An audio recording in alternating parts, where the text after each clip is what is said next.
Alright, people. Alright, let's get this show on the road. I gotta just do the share, then can take this forward. Right, so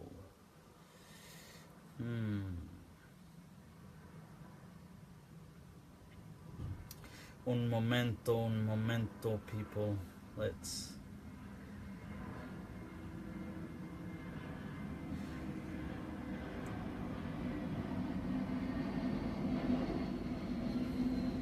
so as soon as I've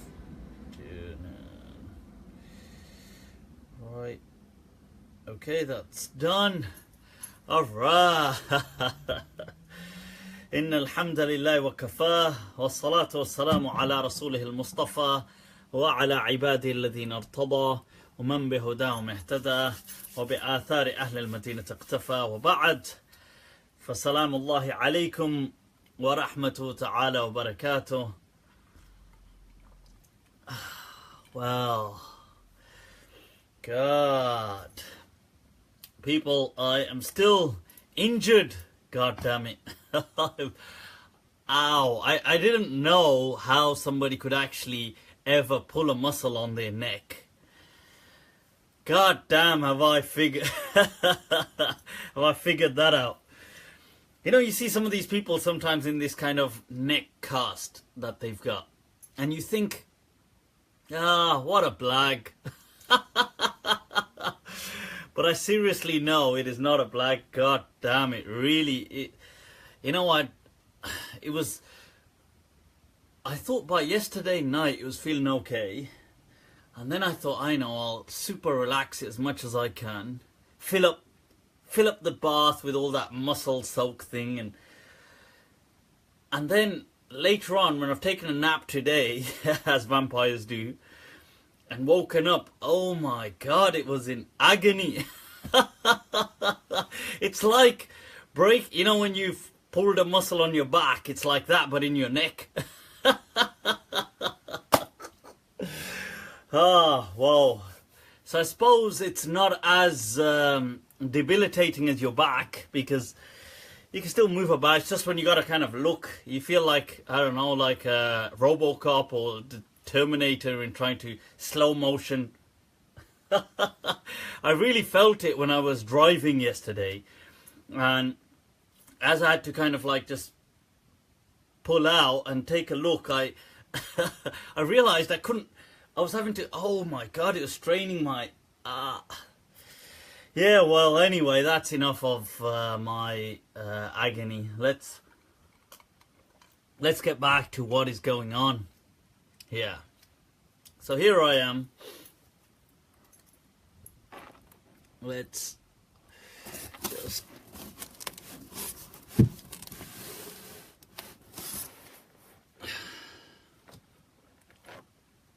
straightening that up a bit. Now sometimes I don't know who's been fiddling with my stuff here, but they mess up the whole. So right, so I know because of the short notice today, I don't know how many questions have come through, so I'm going to check them out. But feel free to post any questions, and let's see what we can do. Let's see what kind of a rumble we can make, people. Right, so questions.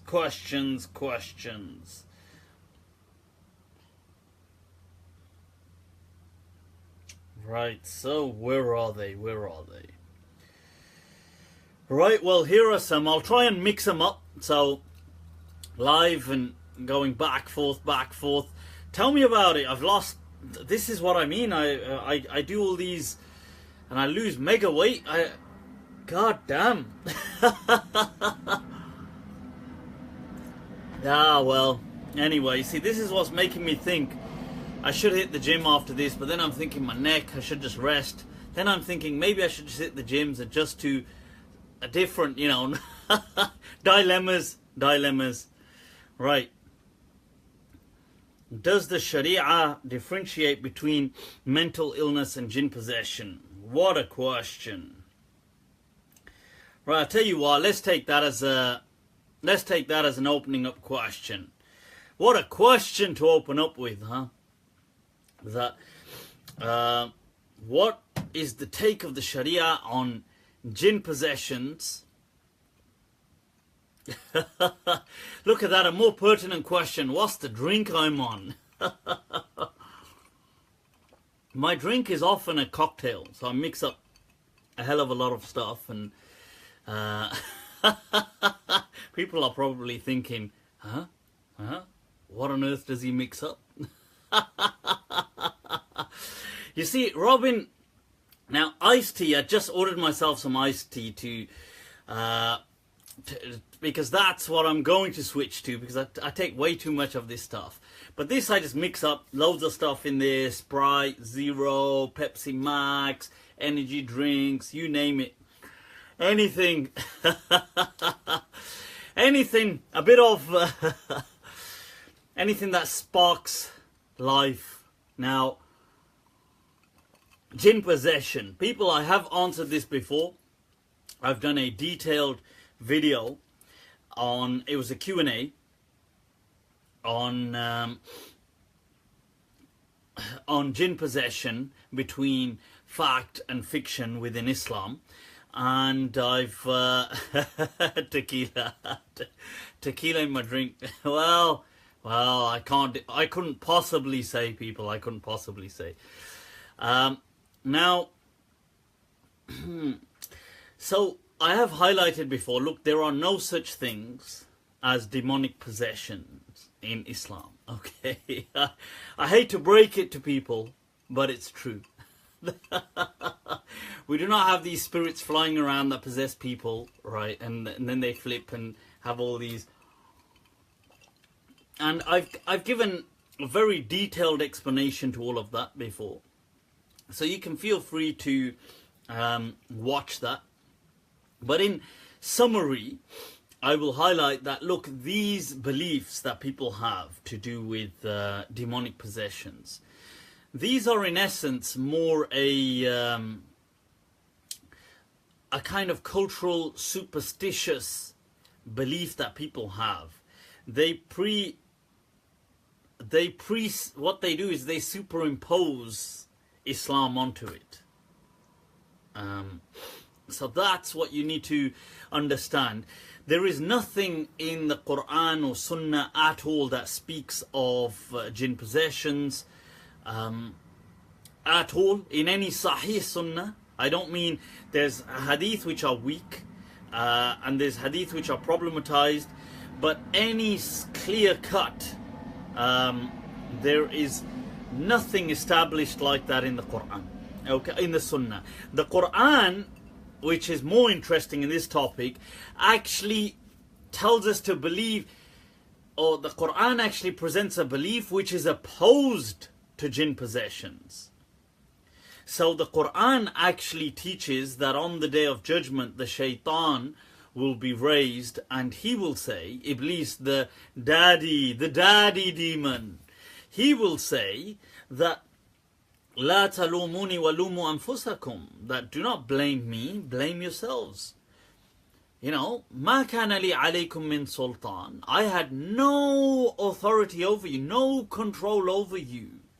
Innama da'awtukum fastajabtum li, I just said to you, hey, why don't you do this? And you did this. So shaitan himself in the Quran, by the words of God, is telling you that he has zero power over you. But yet for some reason people will believe that they can possess you, they can make you lose reasoning, they can make you commit acts of violence and aggression, they can do, which is a belief completely going against the Quran, clearly. And then they will use other kind of, people will use other kind of weak interpretations of some verses to prove this. Why do they do this? Why do they bend over backwards to do all of this? This is simply because they already, you see, the way human beings work is they already have a hell of a lot of beliefs, which they've just picked up. And all they're simply doing, alaykum assalam, all they're simply doing is just realigning Islam to fit those beliefs. That's what most people do. Most people throughout the world usually are inclined to superstitions. What they will do when they have organized religion is simply iron out some of those superstitions or recreate them under the banner of this new religion. That's all, like it happened in Christianity, like when, you know, when the Romans and they adopted Christianity as their state religion. All they simply did was got all these, you know, the god Venus and the god this and the god that and the sun god and all these kind of things, and just reinvented them with a Christian kind of veneer. Muslims have been hardly any different.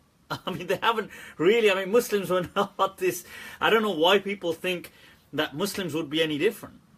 All they did is just recreated a lot of their kind of issue, the superstitions they had with an Islamic veneer, and they just gave it Islamic terms. So when they couldn't find the answer, they just said, "Oh, this must be this in Islam." But anyway, so these things do not exist. It is mental health. That's all it is. And the sooner people realize, the sooner they can seek help. Now, a lot of people in the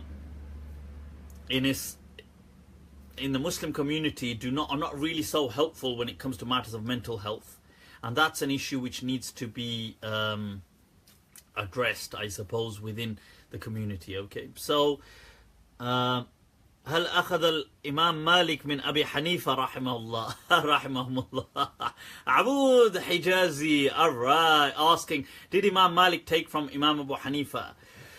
Right, did Imam Malik take from... Imam Malik respected Imam Abu Hanifah, but he didn't consider his methodology to be the methodology. He had respect for him, but that was that, and vice versa. They respected each other, but there wasn't this, you know, as some Hanafis would like to say, that he was the teacher of all of them. That is nonsense. I mean, Imam Abu Hanifah, in fact, to be fair, was faced a hard time in his time. So that is because in his time, a lot of the ulama kind of boycotted him. And later, after him, he became really significantly famous and popular and influential. But in his own time, he was influential, but not the way he became posthumously. So after his death, he became much more popular. Whereas people like Imam Malik were incredibly popular throughout their own lifetime. So people like Imam Malik, they had a massive following. So, you know, there was famous proverbial statements about them, you know, La yufti ahadun wa Malik fil Medina. Let nobody give a fatwa whilst Malik is in Medina. He was, in his time, approached by the caliph and asked to write a book that will just end all differences of opinion. He refused to do that. In his time, because he was in Medina as well, and everybody flocks to Medina. So, and you see, it's not just that. We have to understand, we have to understand that back then, what was your claim to orthodoxy? What was your claim to orthodoxy? Today, you see, human beings, we love to have everything organized. We love to have everything in kind of neat boxes. Like, this is compartmentalized. But life isn't necessarily like that, is it? I'm not sure. You're saying the image is blurred. I'm not sure. I can check here, like on my screen, as you can see, I can check on there. It looks fine. Look at that. Inception, people. Inception. Right, so you see, so now, I mean, I can try to, if you feel, I can try to maybe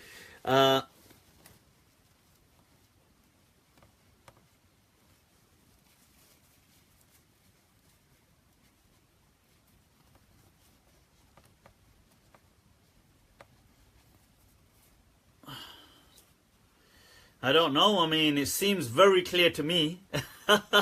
So I don't know why that is, people. I don't know what this thing is. Nope.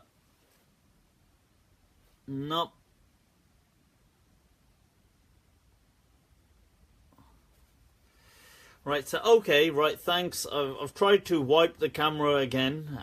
Usually before doing this, I do always have a wipe down of my iPad Pro screen, right? And right, so anyway, coming back to the point now, the thing is that, so how do we determine orthodoxy in Islam? How do we say something is orthodox? Now today it's easy because we've got, I say easy, it doesn't necessarily make it true, but it's easier. We've got this we've got books that say this is what makes you an Orthodox Muslim. You believe in A, B and C and you are an Orthodox Muslim. So people assume that this is how Islam has always been. We have these names called Ahl Sunnah. If you are part of Ahl Sunnah, you are on Orthodox Islam. This, you have to understand that these things were made up, you know, we're talking at least a couple hundred years after the Prophet. This is not how it was in the time of the Prophet or in the time after him. They never had Muslims like in the Sahaba time, in the Prophet's time, in the Sahaba's time, in their students' time, in their students' time, up until Imam Malik's time even, who is the Sahaba, the Tabi'een, the Atba'u Tabi'een.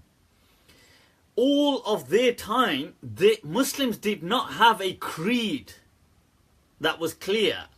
You have to understand this. So this comes as a shock. They didn't even have a name for Orthodox Islam. So today we have this name, Ahl Sunnah. This name did not exist. So Imam Malik, Imam Malik, who I've got his Mudawwana here somewhere, which is compiled from his fatwa, right? He's answering thousands, there's literally thousands, maybe 40,000 issues. They're telling people how they should pray, telling people how they should fast, how they should buy and sell, nikah, everything. Handle commerce, transactions, rent, loans, the penal code, all of these things. Yet, and he discusses sects. So he will say, that so-and-so, for example, he will highlight that these are a known deviant sect, for example. Yet Islam, he will not say to be a Muslim, this is what you must believe. He doesn't say that anyway. And that kind of begs the question, why not? It's one of the first things we do today, to say, oh, to be a Muslim, you must believe in A, B, and C, and D, and E, and F. And nowadays we do it all the way to Z, and then we begin with Alif, Ba, Ta. So we've got a crazy list of what you must believe to become a devout Orthodox Muslim. But in Imam Malik's time, these things did not exist. So who or what defined... Right, so who or what defined orthodoxy is the question. So in Imam Malik's time, what defined orthodoxy was a tradition. So you are the student of, for example, reliable people who were the students of the companions, but also your engagement with hadith in the early days. So this is the Sahaba Tabi'een time and the Atba' Tabi'een. those scholars who became preoccupied with hadith became seen as the representation of orthodoxy. Now it's important to understand this, that the early movement of what later became known as Ahl Sunnah, the mainstream body of Muslims, defined itself through the engagement with the preservation of hadith. So all of these scholars, Awza'i, Sufyan al-Thawri, Sufyan ibn Uyayna, Layth ibn Sa'ad, Imam Malik, all of these people, they were a people that engaged themselves with hadith. Now this is why, although Imam Abu Hanifah was not, I'm not saying he was ignorant with hadith, he was also a scholar by today's standard, he would be amazing with hadith. But by that day's standard, he was not somebody who overwhelmingly committed himself to the study of hadith. And there's nothing wrong with that.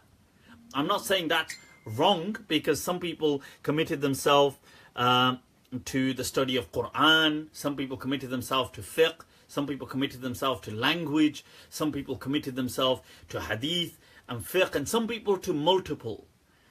Now, because of that, Abu Hanifa faced a hard time. It was easier to cast him into the shadows and claim that he was a deviant than it was to do that with Imam Malik, for example. Even though both had views that became, that were really problematic for other people, because both of them had an understanding of maslahah, that the deen must be based on welfare. And it must at all times reflect welfare, and you can move away from the text in light of welfare. And this was a very unique understanding that they transmitted from their teachers. So just to highlight, I thought that's worth sharing. And it is interesting to know that when the Prophet defined faith, he only defined it by these things: to believe in Allah, His messengers, His angels, His books, the understanding of destiny and a life after death. This was it. He never said, oh, if you believe in this or this or this or this. These were all the later part of the institutionalization of the deen. I understand much of it may have been done with good intention, but some of it may have been done to also control people. And it is important to understand as well, when I said what explains orthodoxy, orthodoxy in Islam was, one, self-defined, as I said, through this movement of hadith, engagement with hadith, and two, it was defined through reactionary measures. So what Muslims would do is they would say, oh, what he believes is not orthodoxy. So orthodoxy becomes defined by unorthodoxy. And that's important to understand. So how we know we're right is by calling out people who are wrong.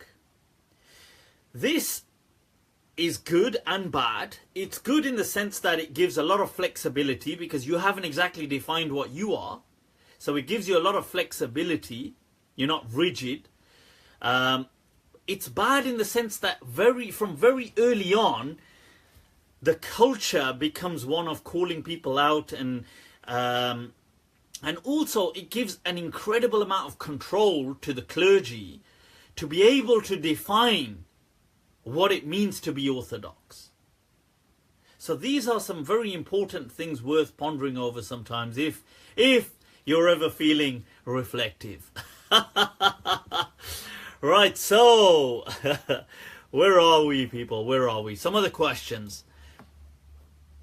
Ah, damn. Screen. God damn, what is happening today to this?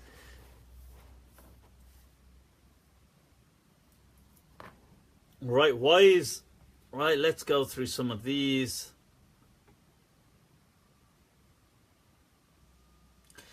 How do we understand the ayat? Okay, here's a question by Sajid Riyasat, who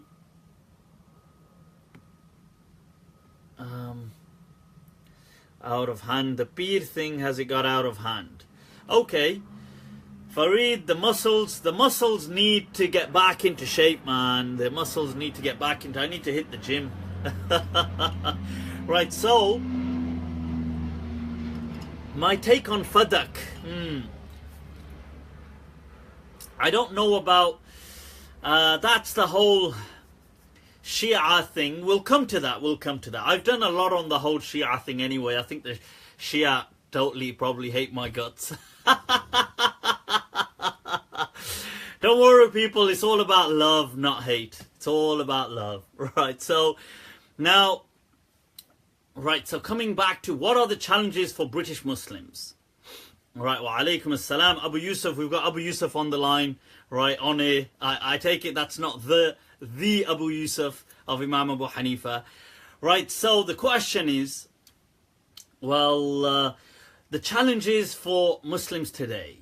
I do think the challenges for people today of faith, and especially Muslims in the West, especially, I think there's some, maybe I can speak more as a British person, but I would think this is shared across definitely the English-speaking world and Europe, the West in general.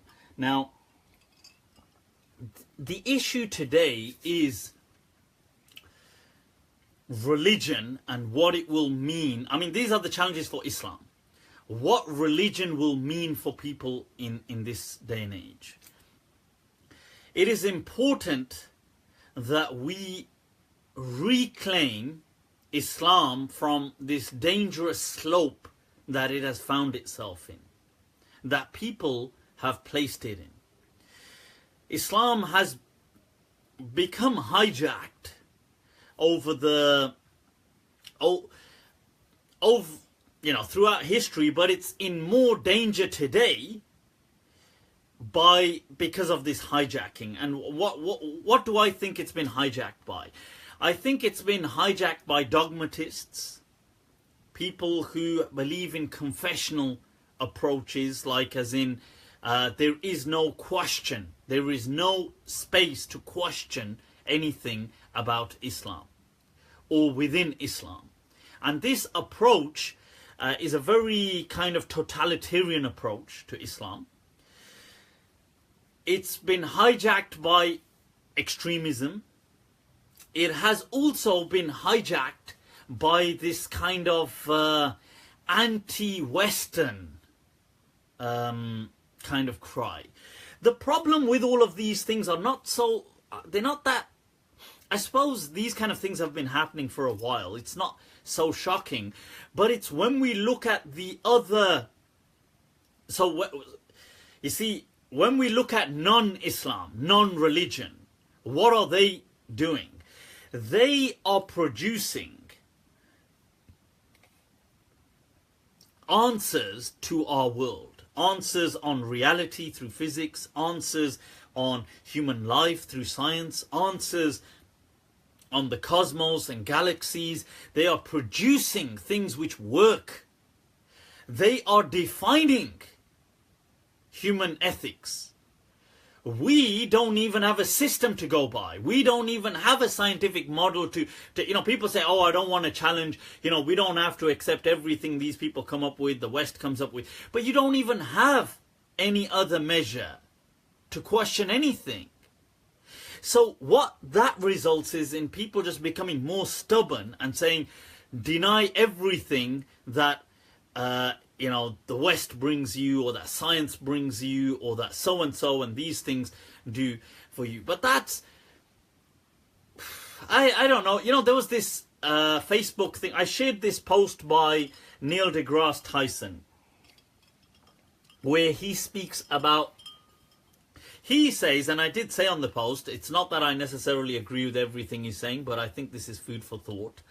And he speaks about how the Muslims who gave birth to this legacy of science are today the least participating in it. And he speaks about Nobel Prizes, and he does a contrast between Jewish people who, despite being such a small population worldwide, maybe 15 million or so, have obtained up to 25% of all global Nobel Prizes. And then he speaks about what about Muslims and where have Muslims gone, and he says that, look, I feel this was his understanding that Imam Ghazali ruined it for the Muslims. And that post people became so defensive on this post. Wow. I was just shocked how defensive Muslims became. I mean, okay, just chill out, people. But I believe in the overall message of what Neil deGrasse was saying. I think it's true that Muslims today, and for a few hundred years, we've kind of lost the understanding for the significance of science. And we gave it up. And today we are still doing this. Muslims are doing this. Nobody's forcing us to denounce science. But we are doing this out of almost a stubbornness.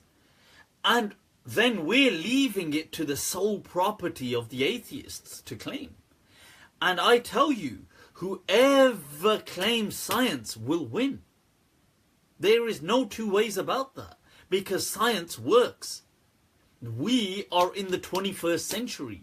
You will only lose miserably, abysmally. It will be like the Catholic Church with Galileo. It's all over, but with the Muslims. So we need to embrace science. We need to embrace physics, biology, these kind of things. These are not the sole property of any religion. Okay, so it's important. Right now, anyway, the question was, what led to the demise of this curiosity amongst Muslims? Because we see when that, and I did highlight that historically, Muslims would call science al-hikmah, wisdom, because in the past, wisdom, what they called wisdom, was an umbrella term that incorporated several branches today, which would include philosophy, it would include chemistry, biology, physics, mathematics. All of this fell under al-hikmah. This was the Greek sciences that Muslims had discovered. So when they discovered them, they were like, wow, intoxicated by what they found. They could not believe what they found. And so they started to work on them, they started to adopt them, translate them. They had state support. So you have people like Harun al-Rashid and other people after him, other caliphs of the time, setting up a whole academy called Dar al-Hikmah, the home of wisdom or the home of science, in which he would set aside a bursary and a fund to have these books translated. Now, it does not mean that all Muslims were embracing these ideas. That's not true. All Muslims were not embracing these ideas. But there was a backdrop of support for these ideas. That's what's important.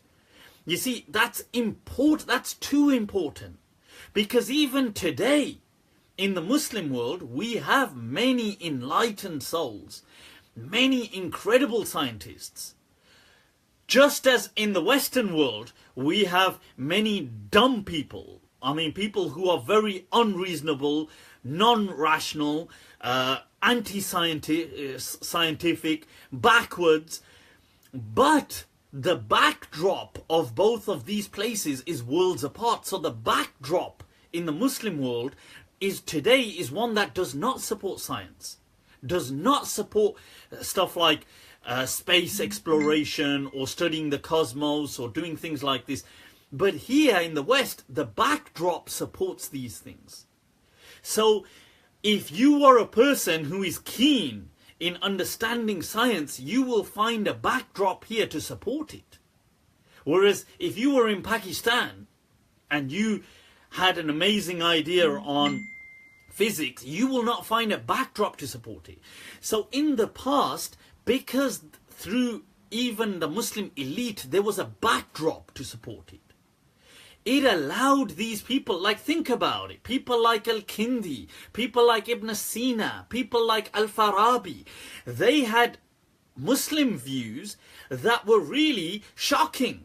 I mean, they would shock. Most Muslim scholars would never adhere to those views, ever. In fact, most Muslim scholars would call that kufr. You know, some of these people believe that, for example, that you could, like, they openly wrote about, you know, people like Farabi wrote about that prophets are obviously amazing people, but people can obtain, you know, like they had views like, let's say, understandings that you can obtain salvation without going through prophets, and that the universe was infinite, and that there was the concept of emanation, and there was a concept of, I mean, they came out with views which today people would deem kufr, and even in their time some people deemed kufr. But why did these people, why were their other contributions so successful? Why weren't they burnt at the stake? Why weren't their books burnt and them attacked and bloody gunned down with with spears and arrows? Do a drive-by arrow, right? So why did this not happen? Because there was a backdrop of support. So the backdrop enabled them to speak their mind. And yes, they came out with all kinds of views, but they also came out with a curious mind. So this is the difference. So the question is, where does this stop? This curiosity that Muslims had? Because Muslims could not get enough. They were in love. They were enamored, intoxicated. They were high as high as this. They were high as a kite on the stuff they'd found. So they'd found mathematics, geometry. They'd found medicine, like you know, you've got Galen, the sciences of Galen, which they started to translate and work on. Philosophy, how to discover biology, the writings of Aristotle, how life is produced, his studies of creatures, his studies zoology, and Muslims just could not get enough. So, but somewhere along the line, this astronomy, absolutely, Anisa, they found astronomy. I mean, Muslims were already into astronomy, but they found some which the Greeks had as well, right? Which I forgot his name now. I think Ptolemy, not Ptolemy, but there's Ptolemaeus or something. But another famous kind of pre-Islamic Greek. Yeah, he was an astronomer who'd listed the whole stars and the constellations and given them, codified them in brightness as well, luminosity, and done all of this. He had his own system. But yeah, so the Muslims started to add to all of this. But somewhere along the line, this stops. It's not that, you know, so some people commenting on this post said, oh, that's not true, because in this century, this Muslim scientists also discovered this. Listen, people, stop being so defensive, right? Nobody's saying that Muslims all of a sudden became retards. They still had brains, but they lost in general that curiosity. It doesn't mean there weren't sharp minds or curious minds. There were, but there was not that backdrop to support them. Now, why that happened? That's worth pondering over. I do personally agree. I do feel, I could be wrong, I feel a small part of that was played also by Imam Ghazali. I do accept that as a certain part of that he did play as well. I don't think he single-handedly managed to bring down the whole curiosity thing, but he did play a... no, not Ptolemy, there was another one. It's got a similar name. But the thing is that he did play a role, because Imam Ghazali, you see, he struggled he was an amazing legend and a genius of this ummah. And he struggled, like any genius does, with reality. Right, now, the more you start to contemplate, the more, honestly, it's... You think, what does this all mean? And I know to some people, and it's maybe a blessing, to some people it's like, they just say, oh, well, it means Allah made us and we just worship. And that's beautiful, mashallah. But for those really active minds, it's never enough to just say that. They can't help but ponder and reflect. And this is why, I know this is going to sound absurd, but people like Sheikh Shafi, ahlan wa sahlan, tasharrafna people, that's Sheikh Shafi from the UK, one of UK's finest right there. Follow him, add him. Any questions you have, shoot them out to him, inshallah. Right, the thing is, now, you see, this is why I know this may sound absurd, but it's Albert Camus, the kind of existentialist of the early 20th century. One of his statements about one of greatest, amongst the greatest conundrums of life is the question, the philosophical question, which he feels is the greatest philosophical conundrum, and that is suicide. And he feels that why do people not commit suicide? And that sounds, it may sound absurd at an initial, but you start to realize that, like people who ponder so much and think over things, it really gets like reality, they grapple and they struggle with the understanding of what is the point of it all. Wa alaykum as-salam, Shaykhana, Shaykh Shafi. So the thing is that now the brain has a survival mechanism, I agree, and this is why suicide is at a higher percentage in the developed world than it is in the struggling or the third world, for example, because there the survival mechanism is in action. But anyway, coming back to here, so Imam Ghazali, he struggled with a lot of these things, and he grappled with atheism of his time. And he grappled with the concept of does Allah exist or not, and what is the purpose of everything. But his solution in the end, like he comes up with a solution. His solution in the end is not one that I necessarily agree with. Because I think he was a man of great reason, of unfathomable reason. But in the end, he kind of gave up on reason and felt that reason could not save you. And his solution was to ditch reason. And I just feel that, in my understanding, was a bit of a cop-out. That you shouldn't, like you took it so far, you were this close. I just feel that I can understand this point. To this point, I'm with you that, okay, maybe reason sometimes cannot provide the answer to everything. But then to say ditch it altogether in its entirety is something that I wholly disagree with. So what he writes in his book Al-Munqidh min al-Dalal, that the salvation from disaster, that after struggling and grappling with atheism and disbelief, what saved him in the end was to become a hermit. And I just felt, so he says, I found salvation in the path of the Sufiya, but you have to remember the Sufiya back then doesn't mean the Sufiya like today, like I'm part of this order who give me certain dhikr to do and stuff like this. Remember, as is a developed version of, evolved version of Sufism. Back then, Sufiya were those hermits. They were people who cut themselves off from the world. They lived in like as hermits. They were just seen as by like either insane or like they were seen as like weird, and they didn't care about the world. They just dressed in rags, and they did this kind of you know, like somebody saying the Indo-Pak world, what today we might call in the Indo-Pak world malang, this kind of malang lifestyle, where you just become a hermit. And that's what he became, and he found salvation in. So when he's saying the Sufiya, he doesn't mean, I know today Sufis will say he means join a Sufi order and become a Sufi. But that's just that's just a claim. But that's not what he meant by it.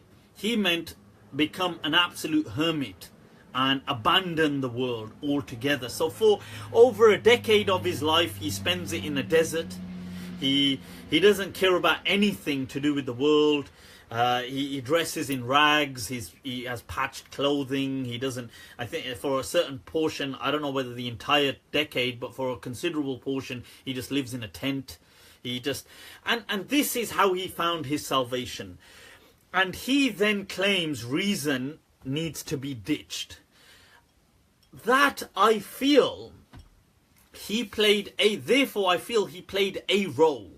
Why did he play a role in this? Was because, although not in his time, but he writes one of his final works, and his magnum opus is Ihya Ulumuddin. Now his Ihya Ulumuddin, which is hailed as an amazing book by people, and I know the Western Malikis of the time, like in Muslim Spain, people like Qadi Iyad and many other people, Mazari and people like that, who are great celebrated scholars of this ummah of Ahl Sunnah, they did not like it at all.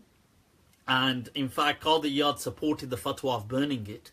But I'm not saying maybe that's too harsh, but the reason why were they against this book, it wasn't just because it had weak and fabricated hadith in it, which it did. That wasn't the sole reason. The reason was that the image it presented of Islam was all as mainstream. Remember, he wasn't saying that Islam incorporates this. He was teaching that this is Islam. He was presenting Islam, like if you read Ihya Ulumuddin, it is basically the book of a hermit. Like, everything is about abandoning this world and having nothing to do with this world. It's all about just, it's very kind of gothic. Like, it's all very, it's like very depressive. If you read it, like, you know, Allah's going to punish us for this, you know, Allah, everybody's destroyed, learning knowledge is, like, if you read his book on knowledge, it begins by saying, you know, everybody is this, kulluhum halikun, except somebody who does this, and even they're destroyed if they don't do this, and even if you have sincerity, then you'll still be destroyed if you've not. It's a very kind of grim, like, and I understand that may be the way for some people, but he was presenting this as this is Islam. This is one of the reasons why the Muslims of the West in the time, like Qadi Iyad and these people, did not support this view of the world. They understood Islam to be an engaging religion, like one that engages with the world. Like the Prophet said, he said that, you know, that the person who lives in fitan, in tribulation, and engages society is better than the one who kind of abandons society and lives sincerely in, you know, following his sheep to graze in a pasture and living all safe and sound, because engagement is important.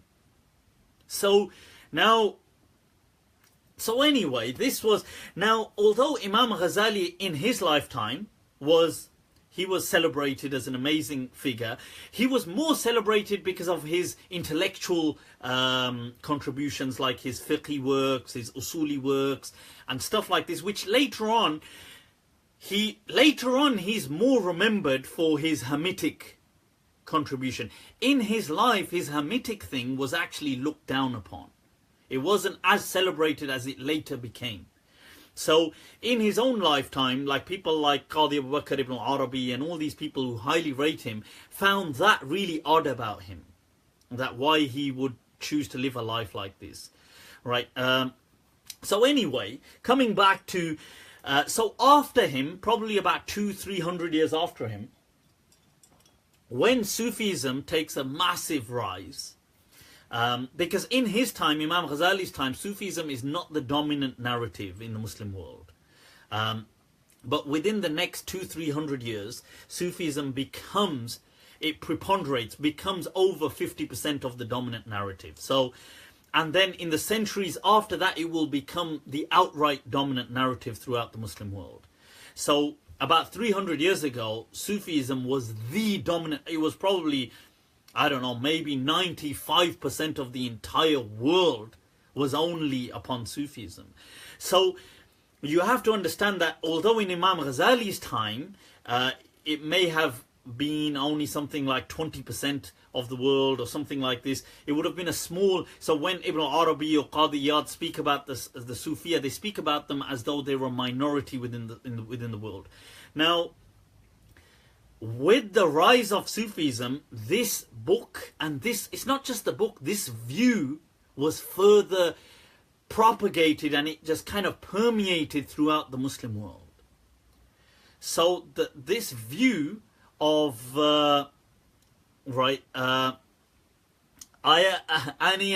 am drinking my drink, and right. So this view did permeate. So Muslims generally today, even there seems to be the dominant view across the Muslim world that Islam is ascetic. It's not about this world, and it's very Puritanist, and it ought to be Puritanist. So anyway, I hope that's of some. It's quite a lengthy discussion, but I think it's important to kind of have these under. This in no way is a diss to Imam Ghazali, by the way.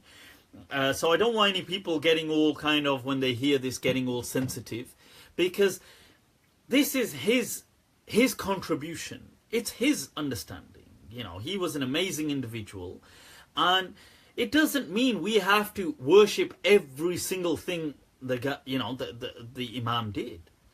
He is one amongst many countless Imams. So we, he's amazing. We recognize his thing, but his views are not infallible.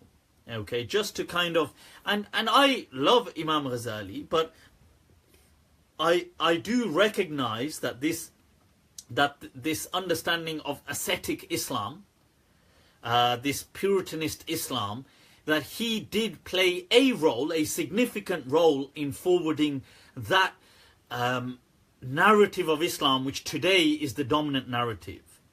So anyway, let's move on to some other questions, people. What the hell? Let's move on.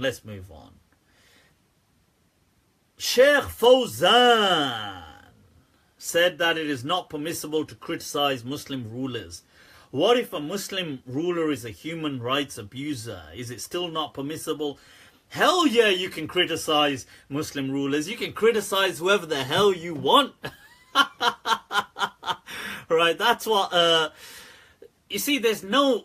Criticizing people is a fundamental human right that you ought to have. Obviously, one is just useless trolling. That's, petty, but to criticize, as in critically, as in constructive criticism, is important. Muslim rulers. Okay, here's another deep topic. I'll try to cut through it as much as I can, as quickly as I can. By the way, I'm so glad what happened with Nawaz Sharif. I really hope Imran Khan gets, becomes Prime Minister of Pakistan, seriously. Pakistan, man, it's just it's a mess. It's a mess. But what's shocking about Pakistan, just as a 60-second interlude, is that in the 60s, it was one of the most leading economies in Asia. And so if you check the 60s, and you can Google this, that Pakistan was one of the first to set up their airlines. They actually assisted Singapore with their airlines. They assisted, I think, South Korea with their airlines, setting them up. They were deemed the leading. PIA in the 60s was like, and 60s, 70s was hailed as a celebratory kind of airline. And this is after independence, and yet today it's so backwards. Really, I mean, Google this stuff. I'm not just making this stuff up. This is factual. So what happened is not. So this is why it annoys me when people keep saying, "Oh yeah, but the Muslim world can't get better because the West are controlling it." But that's not. You see, what about in the 60s, goddammit? Colonialism. Yeah, but what about in the 60s? Muslim countries like Pakistan were hailing, I mean, they were ahead. They were absolutely dominating the entire continent. Yet today, that they are so amongst the least developed.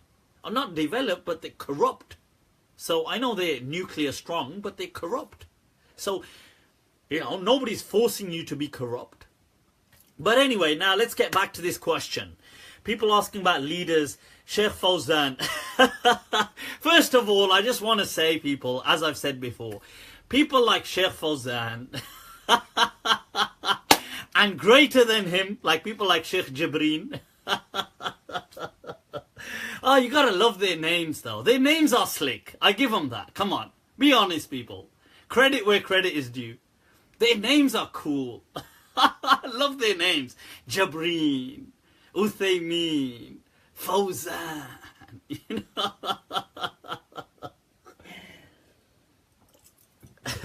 Bimbas.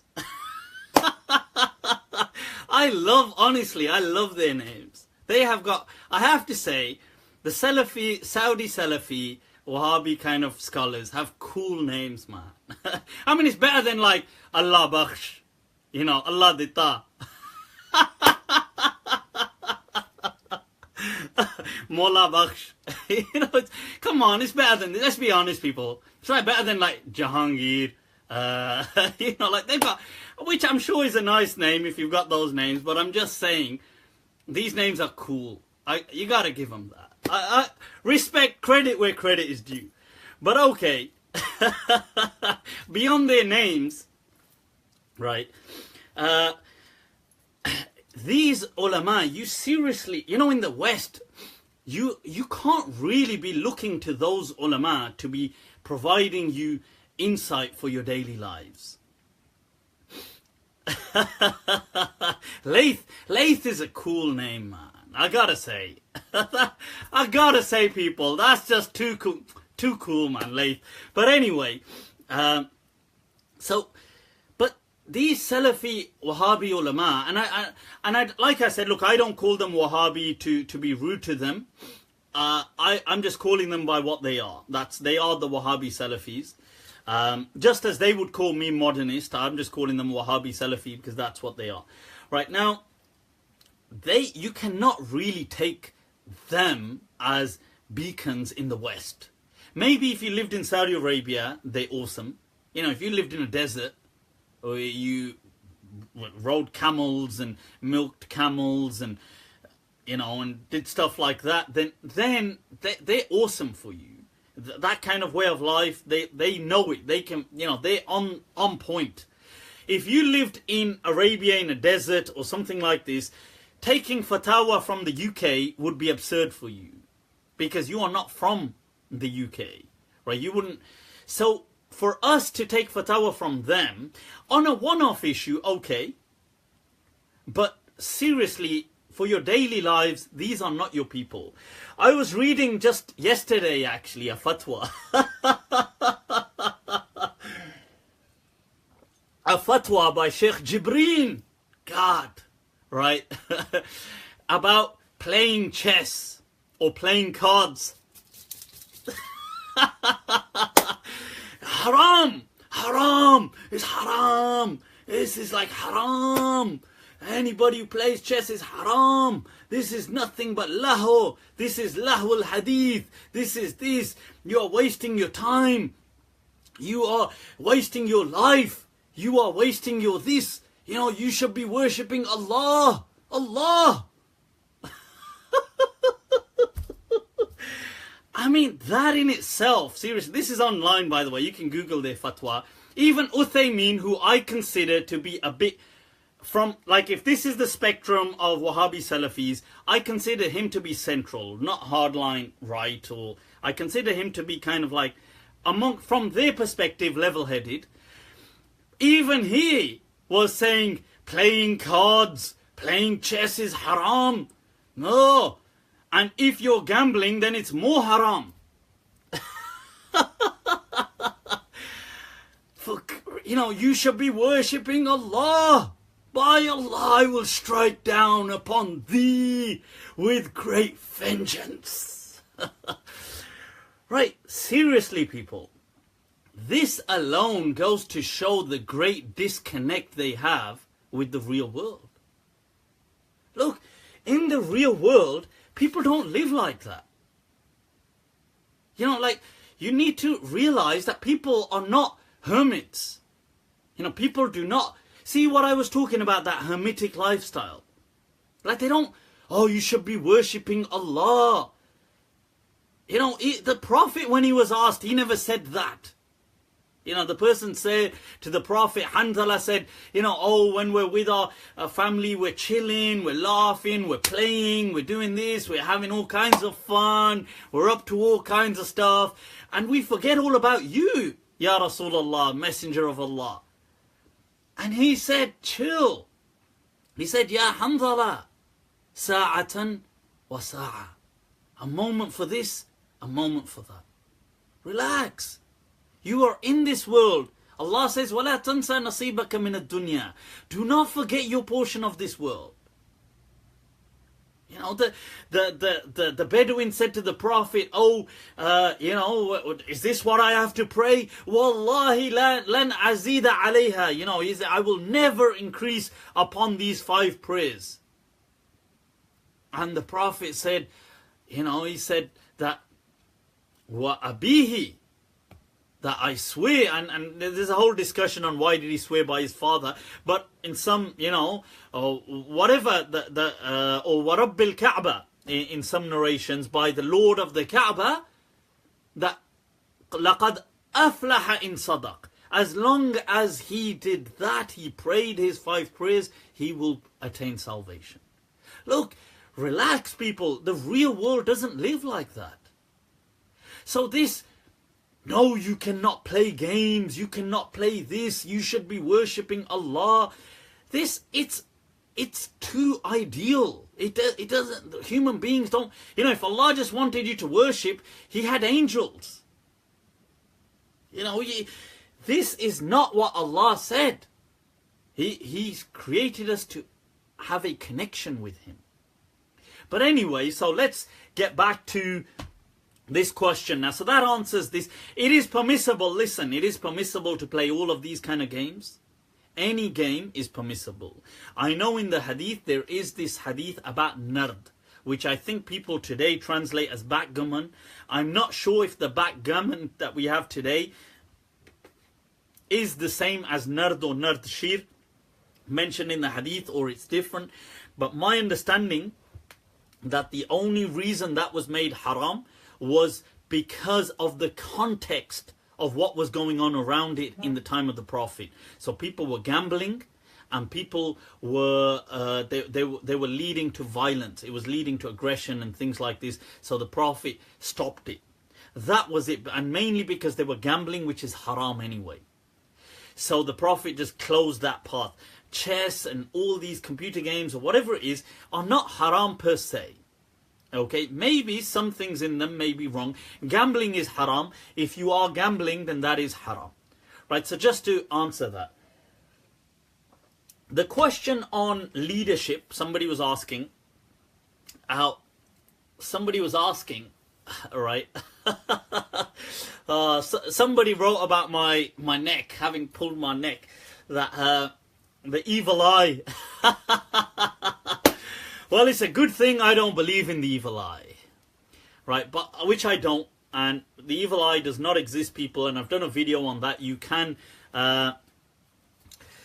we play itti danda? I don't know what itti danda is, my friend. Magar dande se kuch to samajh mein aa raha hai. I don't know. Yaar, ye int ke saath kya karte hain aap? I don't know about that, but so yeah, so. I don't actually believe in the evil eye. Things like the evil eye, once again, are an extension of superstition, which have been Islamized. The evil eye, where it has been mentioned in certain hadith which are sahih, is simply synonymous with the term envy. That's all it is. Evil eye just means envy. Somebody asked here, can we explain how was Surah Falaq and Naas revealed then? Surah Falaq and Naas were revealed in Mecca. So way before any kind of claims of demonic possession or magic or anything. Right, so just to kind of clarify that. Yes, so all those games are fine, FIFA, etc., things like this, just to answer that. Right now, so wherever you do hear things about evil eye and stuff like this, it's talking about in terms of outcome. Outcome is haram, because envy in itself is haram. Why is envy haram? Why is jealousy haram? Oh, I'm jealous. I'm envious. It's not because you've just got an emotion and it's going to cause blood pressure, high blood pressure. It's because you may act out on it, and how you act out may cause harm. So when you read Surah Falaq, Allah says, "Qul a'udhu bi rabbil falaq min sharri ma khalaq." I seek refuge in the evil of what has been created. Wa min sharri ghasiqin idha waqab. And from the evil of the nightfall as it falls. I ask you, what is so evil about nightfall? Nightfall ain't evil. Night ain't evil. It's not, just because it's night, it isn't goddamn evil.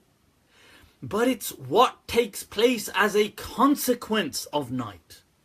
So when it's dark, vampires rise, people. My lifestyle, vampire lifestyle, man. With darkness we rise. So the thing is, but with night, that's when burglaries, robberies, raids in the past. In the Arabian time, there was raids like Vikings. They would raid people, kill people. And it was attacks and vulnerabilities which you're seeking refuge from. So when you say min sharri ghasiqin idha waqab, you're not actually seeking refuge from the nightfall, but what happens as a consequence. Wa min sharri hasidin idha hasad, and from the envy of the envier when he has envy. Why? It's just an emotion, but when he may act out. So in the same light, envy just is what the word evil eye was used as when somebody's going, evil eye, right? It doesn't mean, oh my God, he stared at him and now he caused his molecular kind of cellular production to mal-reproduce and now he has cancer. It does not mean that, people, okay? All it means is how you may act out as a consequence. Right, so now let's get back to some questions. Alaikum assalam, people. Alexandra. What a slick name. Alexandra. All right. Right, so people, right now, what was I saying? Yeah, about leadership. This, I think, was one of the core problems that Muslims struggled with after the Prophet ﷺ had passed away. And that was this concept of leadership. And I think really this is what is truthfully behind the Sunni-Shia split. I think what was truthfully behind it, as a seed, if you like, a seed that then grows, is really the concept of that there ought to be leadership after the Prophet Muhammad sallallahu alaihi wasallam. Now that much they all agree on. There ought to be some kind of leadership. Like somebody to guide, somebody to help, somebody to give directions. But the problem was that it was human, all too human. This, in my understanding, was what was truly behind the Sunni-Shia split. That how was this leadership human, all too human? That how was it? And I think in the beginning there was an incredible effort in the time of Abu Bakr radiallahu anh, which was short, only 2.5 years. And then in the time of Umar, there was an incredible effort to have this upstanding, which there was, in my understanding, an upstanding, amazing leadership. which is just based on religiosity. But then you start to see the human, the natural side of it come in with Uthman radiallahu anh. This thing of, right, him placing his relatives in control of him, you know, just being human. Nothing wrong in being human. And he was a wealthy person as well. And he was always wealthy. He was wealthy in the time of the Prophet Muhammad sallallahu alaihi wasallam. And he was wealthy then as well. So you can see this struggle, people rising against, no, you know, that the true leader ought to just be, shouldn't leadership be somehow kind of like semi or demi-divine almost? And this is, in my understanding, what then, as it kind of bears fruit, leads to the kind of divergence between Sunni-Shia Islam. Because Sunnis, on one hand, still, a lot of them in later times wanted this as well. So they wrote in their books, some of them, oh, there should be an ideal leader and stuff like that. Never happened. Never, ever happened. Ever. And they all accepted it. But they still wanted, they had this kind of utopian vision. Some of them, when they wrote books, which today is then exploited by people like Hizb ut-Tahrir and other neo-Khawarij extremist groups. So that there ought to be this kind of utopian. But the Shia, the only way they could find a solution was that, okay, then the Imam ought to be infallible. And he can only be, and then they have their method of arriving at that. But I think that's an interesting kind of food for thought there. I was listening to the summary of a book, actually. It was really interesting by the author in her interview. She's an academic, and it was called After the Prophet.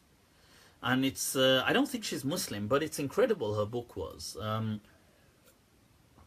Talks about this, the Sunni-Shia divide, and she kind of raises some of these questions and other questions as well. Right, so let's move on, people. What are some questions? The Khawarij, exactly. You see, because the Khawarij were looking for this ideal leadership. And you have to remember, the Khawarij were originally from the political group, the Shia of Ali. And then, I'm not saying they are the today's Shia, but yeah. Right, haircuts, people. All haircuts are fine. Relax. This is definitely not haram, and my haircut is overdue, people. I need my blend, which I'll probably be going in for, right? So I need that done, and haircuts are not haram. Once again, do not take from, I mean, you can take. It's your life. Do whatever the hell you want, but I would not advise you to take from like the Saudi or any Puritanist perspective of Islam. When the hadith that said about qaza, about patches, was speaking about mutilation, mutilating people and resembling monks, because monks behaved like that. Monks at the time would like shave off one entire patch of their head here, or they would do things like this, or they might shave off the whole head and leave a single braid. This was seen in the past not as fashion, but as a religious statement. Therefore, the Prophet, he told people not to do it. It was not because the Prophet was guiding on fashion. Okay, so let's get that out of our minds. 72 virgins for men in paradise. Amen, people. Amen.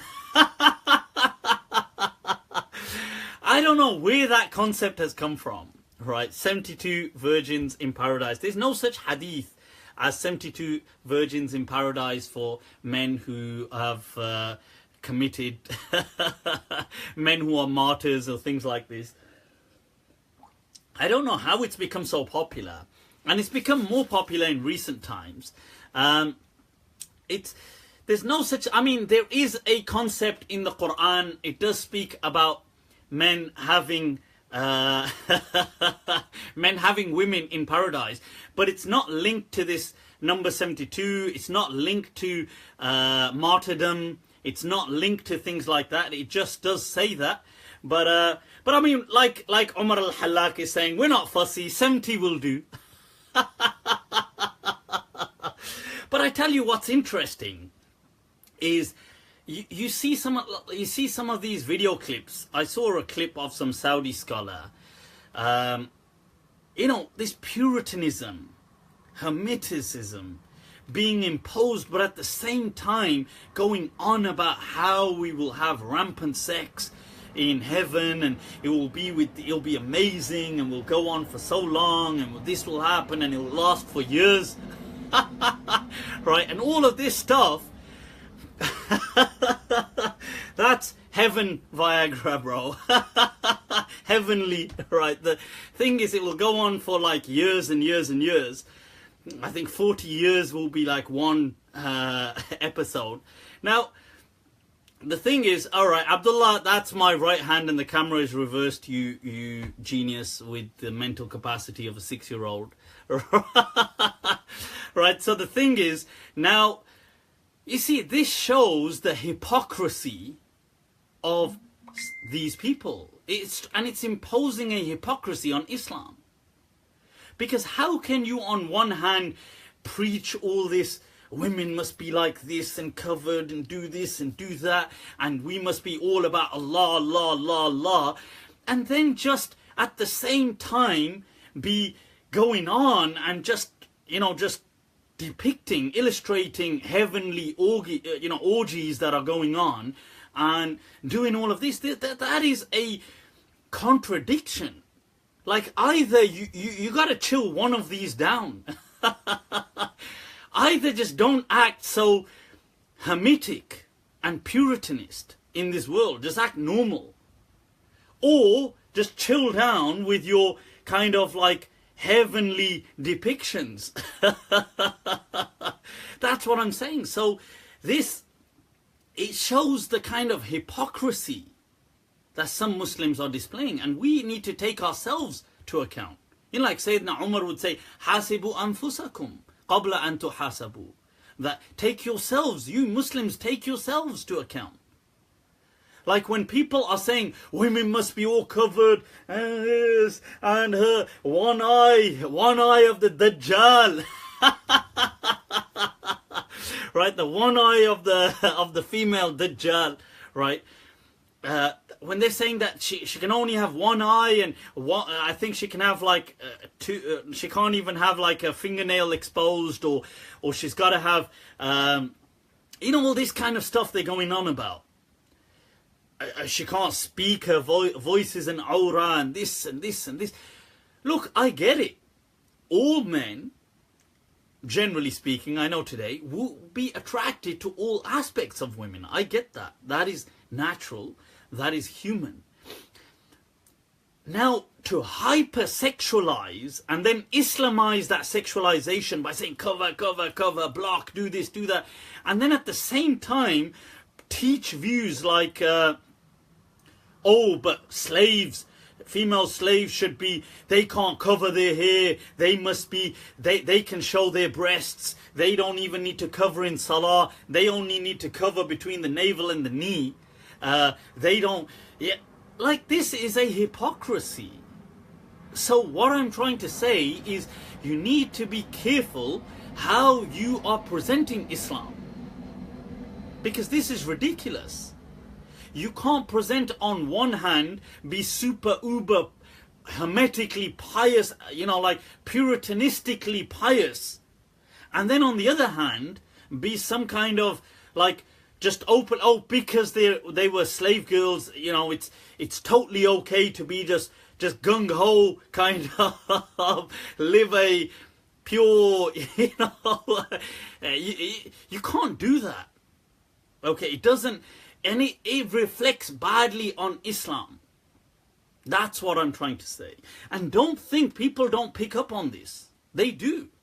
People pick up on this nonsense. Just because you may not hear it, they pick up on it. So that's some of the things I would like to highlight, that we need to be careful. Look, I think, this is my understanding, I think that, look, Allah entices human beings, creatures, with what is dear to them instinctively, and also what was dear to the people who the Quran was revealed to, because they were the primary focus. Through them, Islam would reach the other people. So some things in the Quran about Jannah were really just focused on Arabia at the time. And some things were focused on generally for mankind, that humans would generally share certain similarities. And the main thing is Jannah is nothing like any of these things. The afterlife, as Ibn Abbas said, it only shares similar names. There are no similarities in reality. It's because you cannot comprehend an afterlife.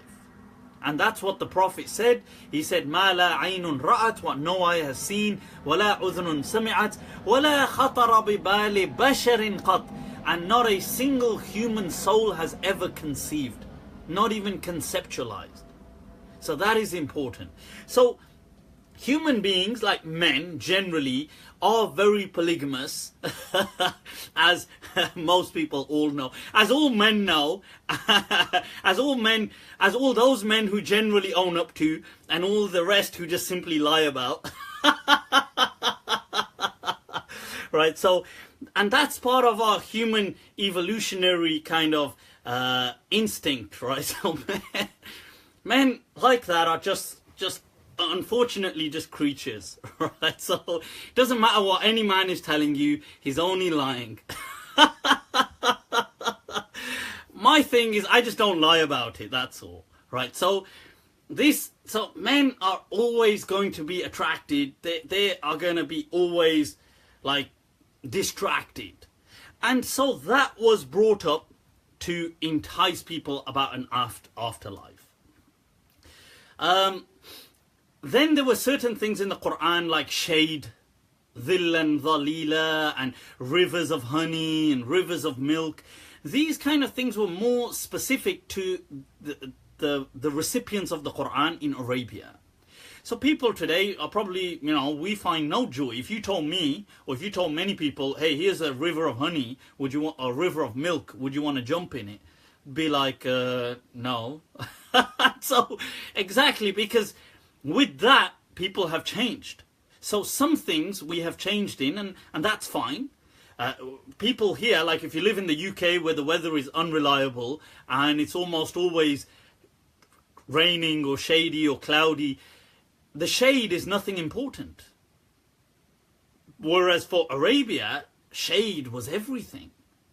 So you have to understand that some things are for them and some things are for all humanity. Okay, right, but this is only in words. The main thing was, it was just to kind of entice people in a positive way for greater things to come which are yet to you incomprehensible. Islamic view on artificial intelligence. I think artificial intelligence is awesome. It's scary at the same time. I think we are in an amazing time, honestly. We are in an amazing era. I mean, just wow. Seriously, we are in a time where, subhanallah, I've subscribed to, it's part of my Amazon Prime. Boy, is Amazon Prime a lifesaver. But anyway, part of that, I've subscribed to this, you get on there, this course channel, and it does courses on all kinds, amazing stuff. So subscribe to that, and sometimes when I'm bored and not watching TV series, I start sometimes watching some different courses, right? So I was watching this course on history, and it was amazing when it speaks about, and it's something that we don't really think about, we take for granted, that all human history, right, all human history that we have, all of human history, is really biased through the lens of an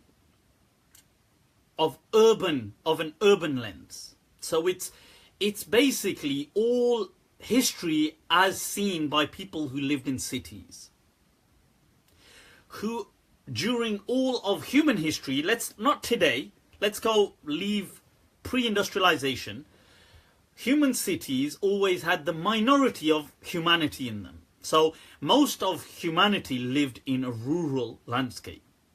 So for every one person in a city, maybe 8 to 10 different people were living in a rural landscape somewhere on farms. But yet all of history is documented through cities and towns, because that's where everything that was happening was happening.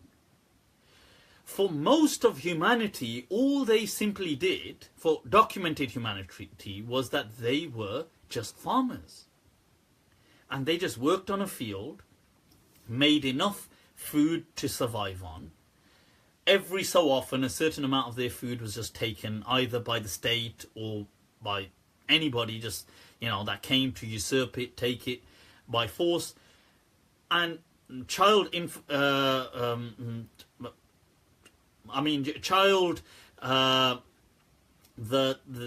infancy death rates were massively high, mortality. So you would see maybe for every 5 children that were born, only 1 survived.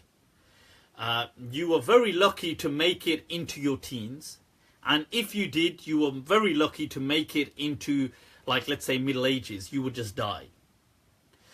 Now, there was very little medical care, and there was very little interest in life beyond just that. You had very little aspirations, and most people never ever set foot in a city or a town during their entire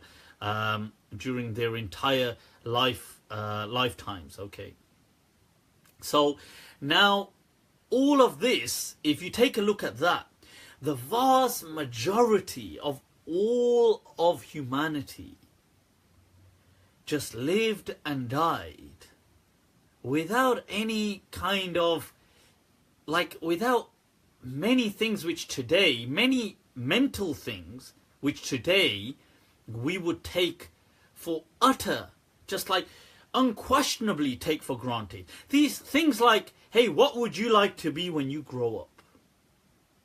What would you like to do? What are your hobbies? Who would you like to get married to? What religion would you like to believe in? Do you think this view is actually right? What are your favorite foods? What are just to understand that pre-industrialization, most of the world, so since 150 years ago maybe, most of the world always lived like that. That is, we can't even fathom that. It's just wow. Honestly, just wow. People, anyway, let's take a look at some questions, shall we? What are some questions?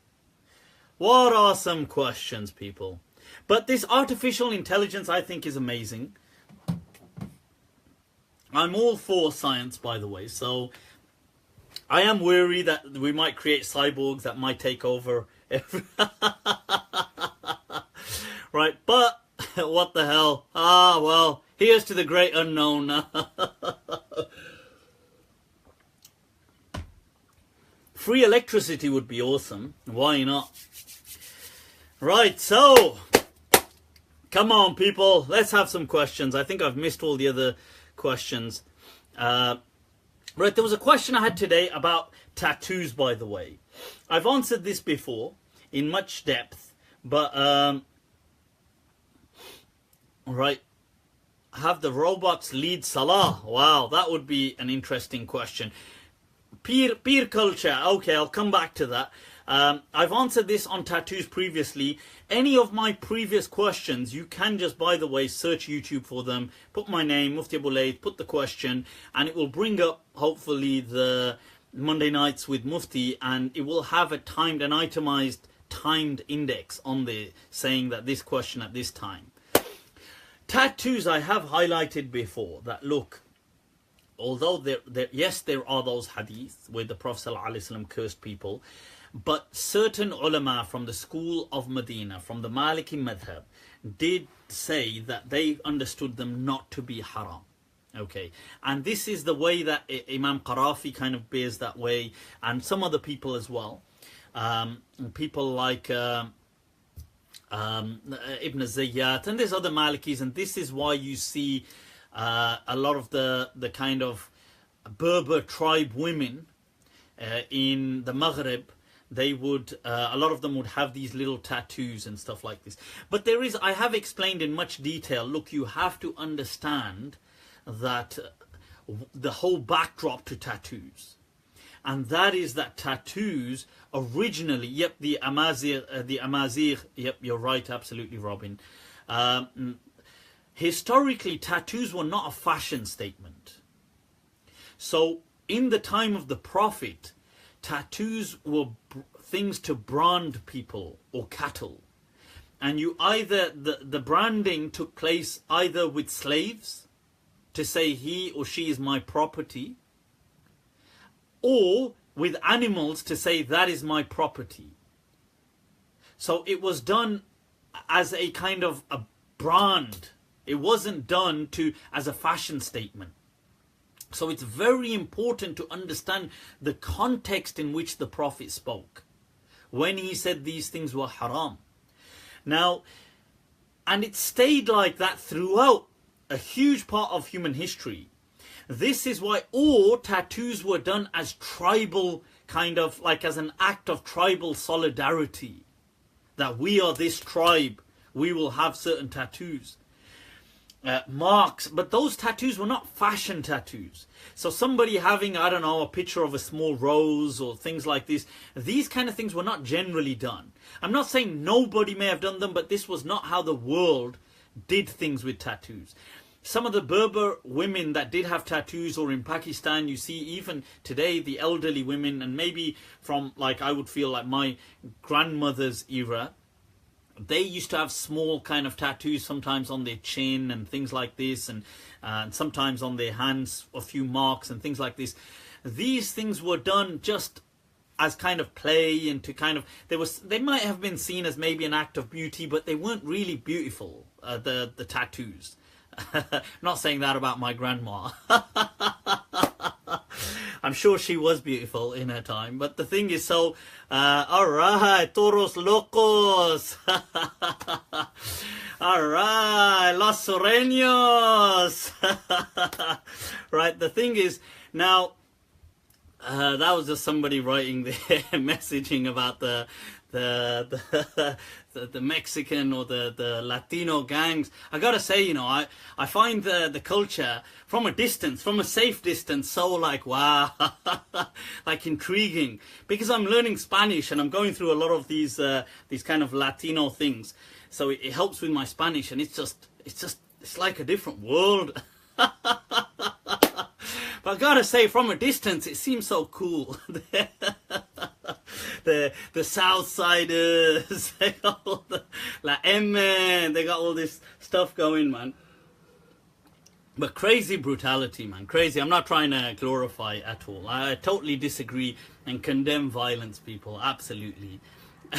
Absolutely, utterly condemn it. Right, so coming back to this, so this is why the people like Imam Qarafi, he argues this concept, and the Malikiya had said that things in that hadith were speaking about a woman in her iddah, the widower, the widow who's going through, the widow who's going through a state of mourning, that she refrains from threading her eyebrows and doing things like this, plucking hair and tattoos and stuff like that. Okay, so I hope that's of some help. So it is permissible in my understanding. Male piercings, right? So look, piercings are permissible. There's nothing, it's not haram, not for men or women. And you can have, men can have generally piercings. Although there hasn't been a huge culture, but there has been somewhat of a, right, okay, sorry, just before I go into this, about what Umar said about gang tattoos, those things would be haram. These kind of distorting, anything to mutilate yourself would be haram. So, you know, you get these kind of gangs do all this kind of horrid gang tattoos all over their face and stuff. So to make yourself look horrible or mutilated is haram, is forbidden in Islam. But just like something as to enhance, like if you thought it was just fashion or it made you look good, that would not necessarily, as Qarafi argues, why would that be haram? And then he said, people say you're changing the creation of Allah, and he argues then what is different about circumcision and things like cutting nails and trimming certain hair, is that not changing the creation of Allah? And people could argue that tattoos are permanent. His response would be circumcision is permanent, and if God wanted you circumcised, he could have made you born circumcised. But so that was his argument in his book. But I'm just saying, but today's tattoos can be removed as well. But that does not include, I am not including these kind of horrid, anything to kind of make you shocking and to kind of to terrorize, to cause terror is forbidden. Okay, so that's just to make that clear. Somebody's asked, why doesn't my hair look like the Rasul hair? Right, well, that's because the Prophet never came to set a hairstyle. The Prophet came to connect you with Allah. He did not come, he came for all time and all places. He didn't come to set fashion. Okay, anybody who's telling you that the Prophet Muhammad sallallahu alaihi wasallam came to instate fashion, in my understanding, is being disrespectful to the Prophet. Okay, he did not come to set fashion trends. He came, you've seriously underestimated the value of this message. It was not a fashion statement. It was about the salvation of humanity.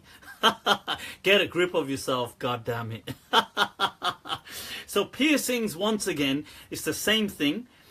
Anything to cause terror or horrifying, you know, people have all these kind of like a piercing in here to here, and that kind of stuff I do believe would be haram because of the terror aspect and the mutilating aspect to it. But fashion statements like an earring or things like this are not haram, definitely not haram for women, and neither do I believe them to be haram for men. Body piercing, likewise, is permissible as well. So these things are not haram. Okay, just to clarify that. Right, so you have to remember as a principle, people, by default, all things are always permissible. This is the understanding that we take from Imam Malik. This was transmitted through al-Layth and through Ibn Khwayz al-Mandad and other Malikiyah, that by default, all things are permissible in Islam. Now, right, okay, I'll come to that video of Uthaymeen in a moment. Right, now, so if anything is to overturn that, it has to be conclusive. And hadith on their own can be conclusive in their wording, but they have to fit in with the greater understanding of Islam, because they could have a context as well. If they have a context, then you need to analyze it. We wholeheartedly do embrace hadith, but we make a distinction between hadith and sunnah. As Imam Malik said, not every hadith is a sunnah. So, as Imam Malik responded to Abu Yusuf when he told him that the adhan of Medina is different, he said that maybe the Prophet taught something one day somewhere. We don't really know and we don't care.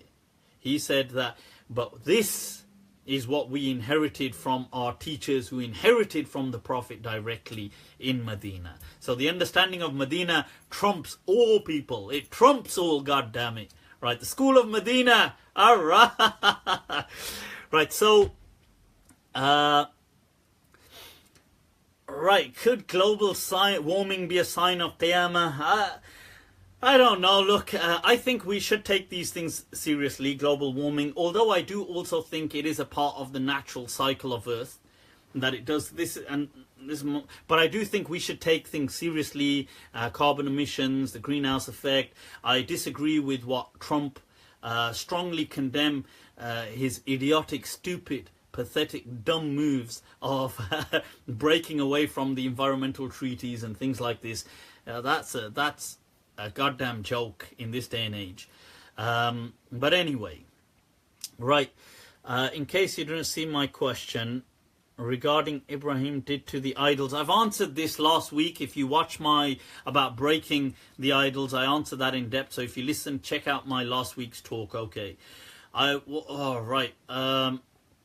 I've discussed this about why do Muslims lag behind in science earlier on today. So catch up, inshallah, after this. Peer culture, this thing about peers, guides. Okay, why do? Oh, God damn, people, man. You know, the steam room in my local gym is bust. Right. Honestly, I could do with that today. You know, I filled up. Filled up. I was telling you, I had one of those bath relaxants, everything in there, and chilled out, muscle soak. And then I woke up and I'd almost done my back in as well. I'm like, what the hell? I tell you, people. You know when you're, you know, some of that time when you're in a bath, just chilling on your own, right? You're just chilling, got your ice drink. Yeah, I don't know if this happens to everybody, but I sink into this deep contemplative state of mind. It's bloody freaky, man. Honestly, God damn, everything just, it gets so real, man. And it's weirdly, it's not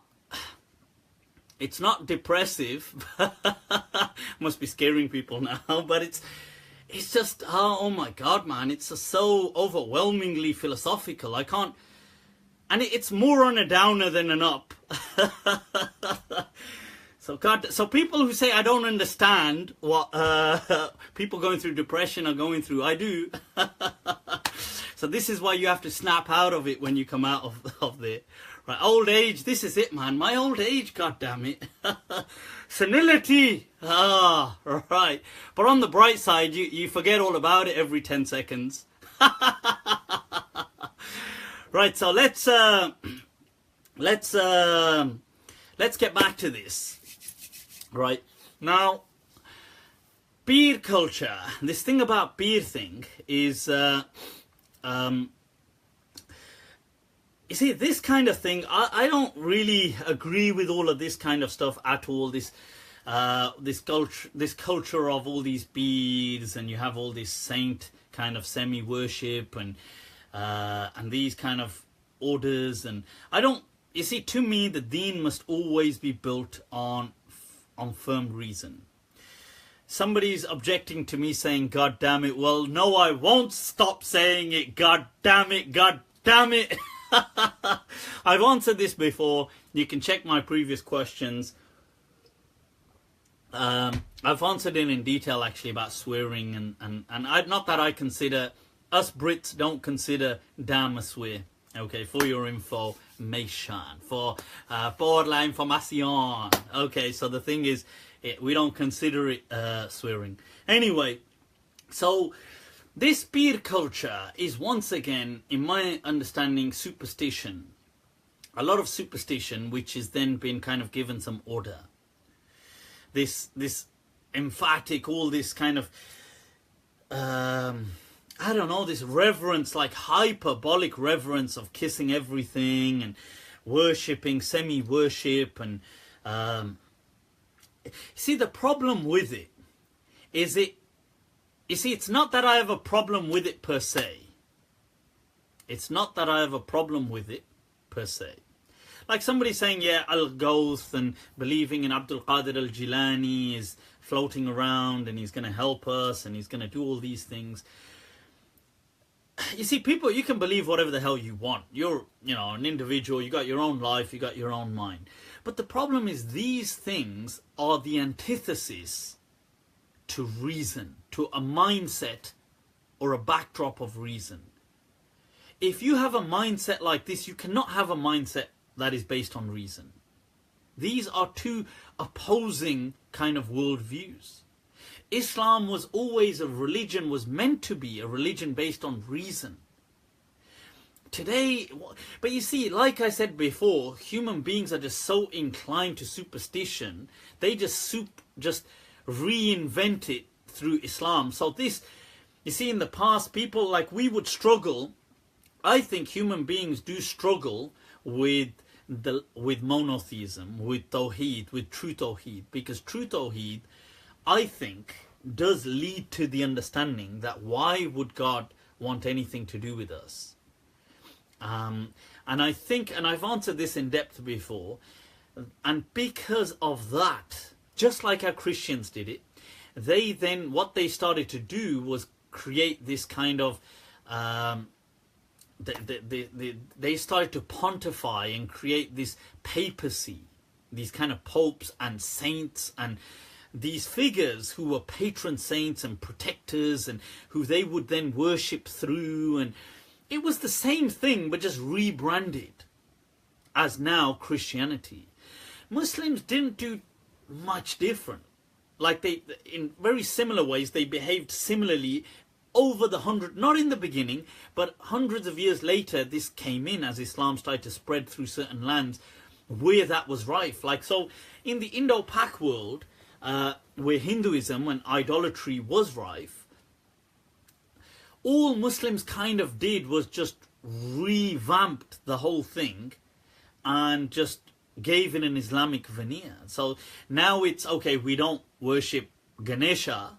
He's not the you know, the god of might and, you know, the elephant head guy, but we'll just worship a saint who is known for always dealing with well, okay, we won't call it worship now. We'll just call upon him for help and give offerings. Like, instead of going to the elephant, instead of going to, you know, let's say Lord Ganesh and giving these kind of offerings and saying, will you help me?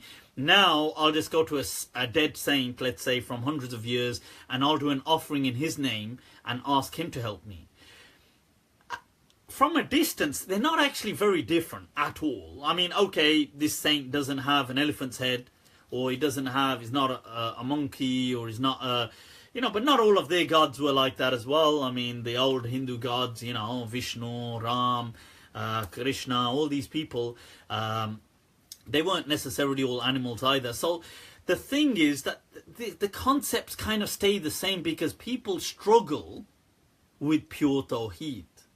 This is why, to me, one of the most helpful verses in the Quran is that where Allah says, "Laysa kamithlihi shay," that nothing that you can ever comprehend is like unto Allah. Because you will, through your reason, arrive at this understanding that why would God want, you know, He's so distant. Why me? Why would He take care of me? And that is where this verse comes in as salvation. That's because everything you can comprehend still falls short of Allah. And I want to clarify here that I'm not saying that people who do this are mushriks. I don't call them mushriks. I know the Salafi and people like that call them mushriks. I don't believe they're mushriks at all. I believe they are Muslims, but I believe this is just the nature of humanity and the nature of religion. Religion will always kind of, people will just appropriate it to whatever they had already. And they will give it the face that they had.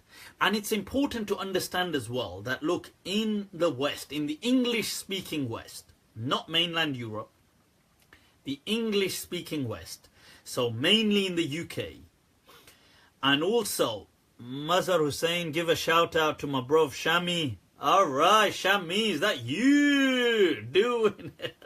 Right, so the thing is, now, look, in the English-speaking West, which is mainly the UK and America, Canada generally, right, but more so the UK, we have to understand that our overwhelming understanding of Islam, overwhelming understanding of Islam, maybe in the UK, maybe 95%. Look how large that is. Of our understanding of Islam only comes from two parts of the world.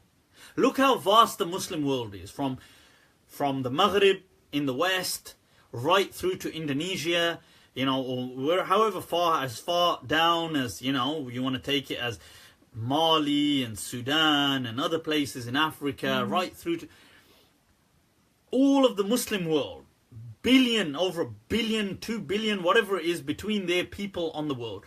Our 95% of our impression and understanding of Islam comes to us through only mainly 2 countries here.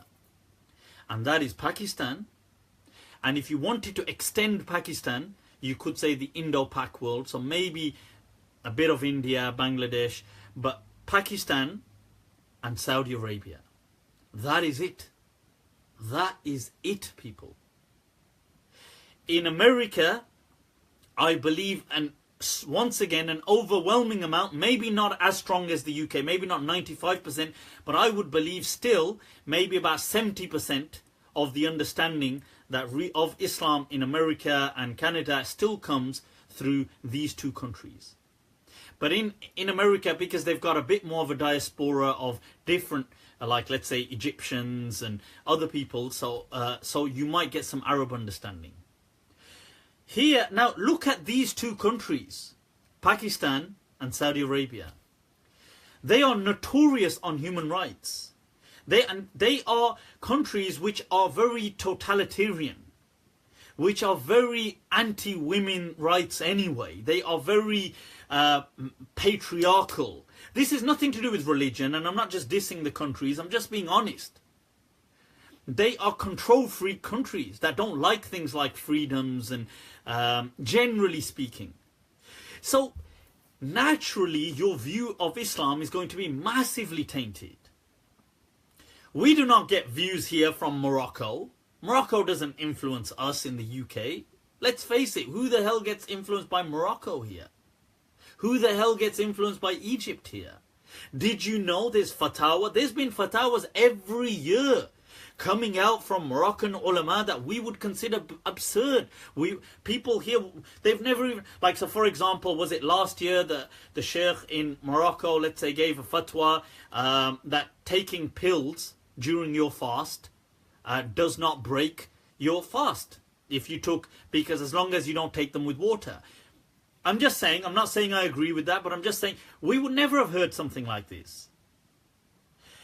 Let's say they've got views in Morocco, women go to the masjid. In Morocco, they've had views before to do with inheritance. That so for example, they've had things like which they call hariq al-yad or al-kadwa si'aya, that a wife is entitled to 50% of the inheritance before the inheritance is split up. We would never have heard of these kind of views. In Egypt, you would have fatwa of Ramadan, the timings being different. You would have, in Tunis, you would have different fatwa. In Libya, okay, Libya now is a mess, but in Sudan, in Mali, in all of these things, we are not at all. Let's face it. Okay, somebody said for the moon sighting, we look at Morocco, but that's different. We're just looking at the moon appearing there. We're not actually following Morocco per se in their understanding of Islam. We're just following our own understanding of Islam, but just viewing the moon when it shows in Morocco because it happens to be the nearest Muslim country to the UK. But we do not follow Morocco.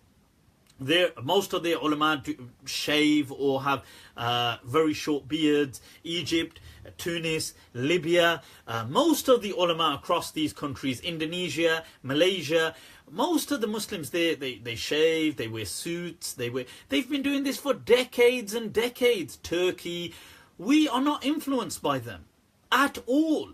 We don't even care. You know, I remember once telling one of my sheikhs that, a Syrian alim, a great alim who wrote a Hanafi book, Sheikh Sagharji, you've probably heard of him, Fiqh al-Hanafi wa adillatuhu. I told him, this was in Pakistan, I said, Sheikh, have you come across al-Fiqh al-Hanafi wa adillatuhu? And he said, I've heard of it. Who wrote it? I said, it's Sheikh Sagharji. I think it's As'ad al-Sagharji. And he's from, he's from Syria. And he said, acha. He goes, then I bet he probably doesn't have a beard. I said, well, at the time I hadn't seen Sheikh Sagharji. I said, I'm not really so sure. I haven't really seen him. He said, wo to वैसे भी. He goes, उसके साथ साथ कभी कुछ he goes कभी कुछ P लेते भी होंगे. To them I'm sure alcohol is fine as well. I thought, whoa, just chill out. I mean, why are you so judgmental about these people? This is a great sheikh, for God's sake. You know, you don't even know the sheikh. Look, you don't even know who he is, and you're just like, you know, just completely slating him because you don't, you know, like, acha, so I bet he drinks alcohol as well. It's like, oh, is he from the UK? Oh, then I guess he must also be a cocaine addict as well. It's like, what the, wow, how did you make that leap? I mean, I don't. So we here have to understand that when people say, and in Pakistan, the madaris system that produces ulama is only really stems from three sources, three strings. In Pakistan, there are hundreds of thousands of madrasas, with maybe 1 million or a few million ulama in Pakistan. Where do they come from? Really just three sources. Three sources is the only thing. That is the Brelvi madrasa, the Deobandi madrasa, and the Ahlul Hadith madrasa. Which, okay, most producing of ulama, probably generally, and I could be wrong in this, but I assume are the Deobandi ones in Pakistan. Because they are very more kind of like madrasa oriented, although the Brelvis are probably the majority in people. Now, that mindset, the Brelvis in Pakistan are usually a bit less Puritan than the Deobandis, but they're still from Pakistan, so they've still got that way of thinking. Like, if you should kill somebody if he says something against the Prophet. No, you should not. You know, and it's amazing how on this view, on this opinion, both the Deobandis and the Brelvis decide to debunk Imam Abu Hanifah, who they follow in everything, and he's the one Imam who very clearly said, no, you cannot touch somebody for, you know, for abusing the Prophet. And they say, well, you know, on this thing, Imam Abu Hanifah, just step aside. So, and Saudi Arabia, and so these two things are very Puritanist. Now, these countries, and especially Pakistan, and especially the Deobandi way of thinking, and I'm not dissing it, I've been to a Deobandi madrasa, I've been to a Brelvi madrasa, I've been to a Ahl Hadith madrasa, and my teachers are from all, and I love and respect them all. But they then, the madaris in the UK, which produce probably 500 ulama every year, and in America, the main madaris are set up by Deobandi scholars, which are just the same thread from Pakistan. So when you ask, why am I explaining this to you? So when you ask, people ask me, why is your thinking different to what we're hearing from a lot of ulama? It's different, my friend. Mis amigos, it's different, right? Escúchame, listen to me. It's different because they are reflecting just an isolated way of thinking. And that is the thinking of Pakistan or the thinking of Saudi Arabia. And look, I love and respect the madaris. I'm not anti-madaris, but I do believe that the madaris system needs to be rejuvenated. It needs to be kind of updated. It needs an update. It needs madaris 2.0, 2.0. Look, people like Maulana Qasim Nanotwi, who set up the Deobandi Madaris system in India, many, 125 or 30 years ago, whenever he did it. In his time, Maulana Qasim Nanotwi Sahab, what he did was said, okay, he actually put as a mandatory subject Sanskrit, which is the old Hindu language. And all students need to study Sanskrit. Why do they need to study Sanskrit? Sanskrit wasn't important in their time. The British were still ruling. It wasn't, it was either English or Urdu, or Hindustani, which was just Urdu written in Hindi script, Devanagari. Why Sanskrit? Because he was thinking that, look, times are changing. And you need to be prepared for any change. And the majority of the people in this country are Hindu, and their roots lie in Sanskrit. So we should be acquainted with Sanskrit. Today, Muslims today, forget the Sanskrit part, they're still running on his model of in the UK, goddammit. They're running on that model from 125 years ago from the British Raj. That is, right, that is so out of order.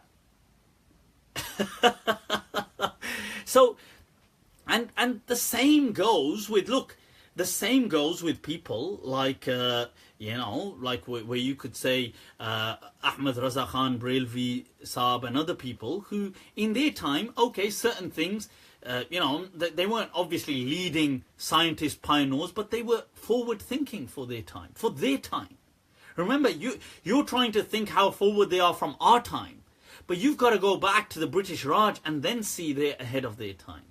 People from the Ahlul Hadith movement, like you're going to have Nazir Hussain, Maulana Nazir Hussain, very forward thinking for his time.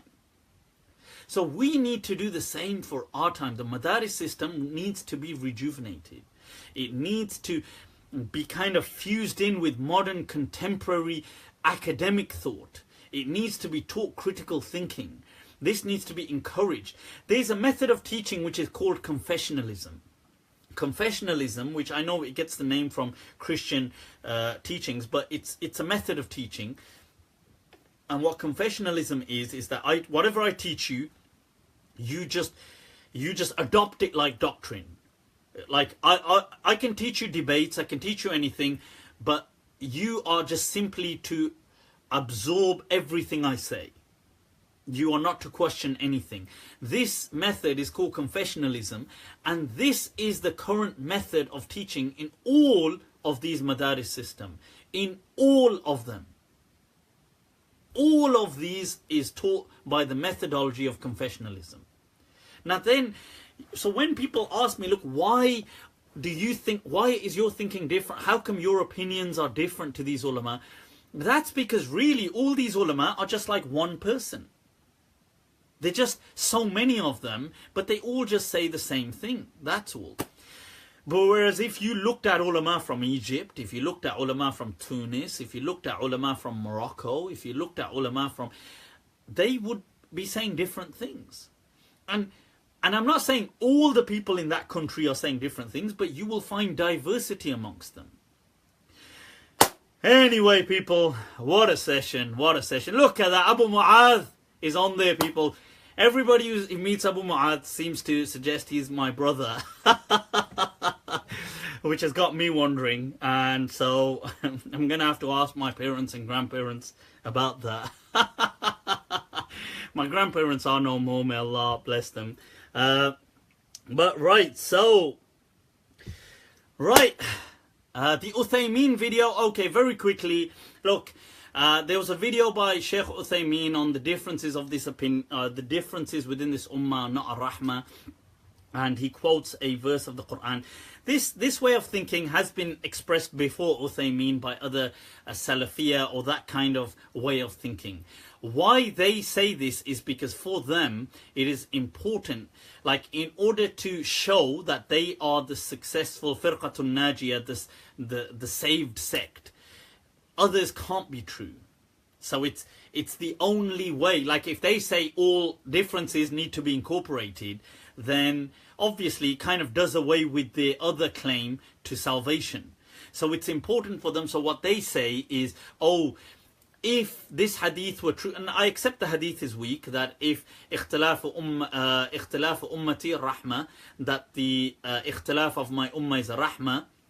Now, they say the hadith is weak, but they say if that hadith was true, then the opposite meaning, that its unity is a punishment. Because if its difference, if its dissent is a blessing, if its diversity is a blessing, then its unity must be a trial or tribulation.